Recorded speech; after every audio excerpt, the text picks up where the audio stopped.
Welcome you all. Last वाली class में हमने डिस्कस किया था फैक्टर्स अफेक्टिंग एड्सॉर्प्शन। तो आज हम डिस्कस करेंगे कि कॉज ऑफ एड्सॉर्प्शन क्या है, कि एड्सॉर्प्शन होता किस वजह से है। ठीक है, तो आज हम पढ़ेंगे कॉज ऑफ एड्सॉर्प्शन के बारे में। तो ये किस वजह से होता है, ये होता है हमारे पास रेसिडुअल फोर्सेस की वजह से। और रेसिडुअल फोर्सेस किस वजह से हो रहे हैं हमारे पास? Due to unbalanced force. Due to क्या कह सकते हैं हम, किस वजह से हो रहे हैं? Due to unbalanced force. तो इस वजह से हमारा एड्सॉर्प्शन होता है। अब इसको समझेंगे कि ये होता क्या है। देखो, जैसे कि हमने ये कंटेनर लिया, इस कंटेनर के अंदर हमने क्या डाल दिया? पानी है। ठीक है, इसके अंदर अब जो ये वाला मॉलिक्यूल है बीच वाले, मान लो ये वाला मॉलिक्यूल हमने लिया। ठीक है, तो यहाँ पे जो फोर्स लग रहा है, इस मॉलिक्यूल का भी लगेगा, इसका भी। यहाँ पे बहुत सारे मॉलिक्यूल्स है इसके सराउंडिंग में, तो इसका भी फोर्स लगेगा, इसका भी लगेगा, इसका भी लगेगा, इसका भी लगेगा। मतलब चारों डायरेक्शन से, जितनी भी डायरेक्शन है, सब डायरेक्शन से इसको फोर्स ऑफ अट्रैक्शन फील हो रहा है। तो यहाँ पे क्या होगा? ये जो फोर्स ऑफ अट्रैक्शन है बैलेंस होगी।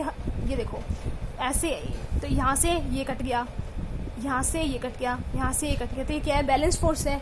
लेकिन जो सरफेस पे अगर वाटर मॉलिक्यूल हमारा प्रेजेंट है, तो यहाँ पे क्या होगा? सिर्फ ये वाला फोर्सेस लगेंगे इसके ऊपर, सिर्फ ये वाले। ठीक है, तो ये क्या हो गया? जो फोर्स है ये अनबैलेंस्ड हो गया, क्योंकि यहाँ पे सभी डायरेक्शन से उसको फोर्स नहीं मिल रहा। सिर्फ जो वाटर का सरफेस है वो इसको फोर्स दे रहा है, जो वाटर है इसके अंदर वो इसको फोर्स दे रहा है। तो यहाँ पे क्या हो गया? अनबैलेंस्ड फोर्स हो गया।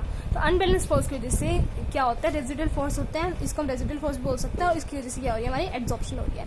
ये तो थी हमारी किसके केस में? लिक्विड के केस में। अब हम डिस्कस करेंगे इसको सॉलिड के केस में। सॉलिड में कैसे होती है? जैसे लैटिस होती है सॉलिड में, हमें पता है। जैसे देखो, ये हमने लैटिस फॉर्म कर दी हूँ मैं एक। ठीक है, ये मैंने क्या की? एक लैटिस फॉर्म की।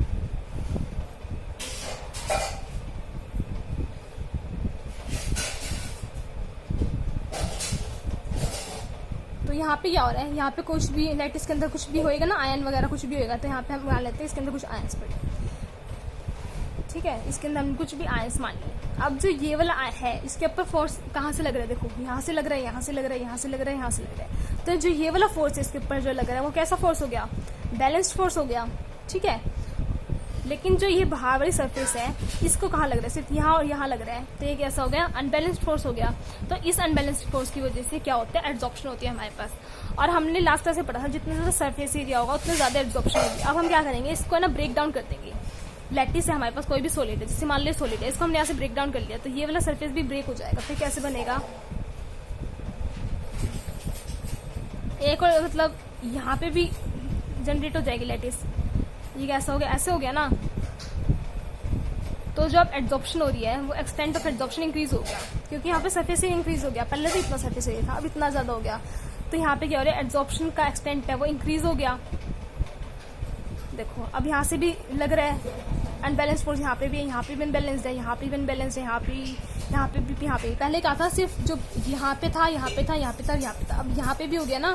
तो जो क्या है हमारे पास अनबैलेंस फोर्स है, वो इंक्रीज हो गया इसको ब्रेक डाउन करने पे। और अनबैलेंस फोर्स अगर इंक्रीज हो रहा है ब्रेक डाउन करने पे, तो जो हमारी एड्सॉर्प्शन है, वो एड्सॉर्प्शन भी क्या होगी? इंक्रीज हो जाएगी। तो यही रीजन होता है एब्जॉर्प्शन का, कि एब्जॉर्प्शन होती किस वजह से है। आई होप आपको समझ आया होगा। नेक्स्ट क्लास में हम डिस्कस करेंगे एड्सॉर्प्शन थर्मोडायनेमिक्स। ठीक है, थैंक यू।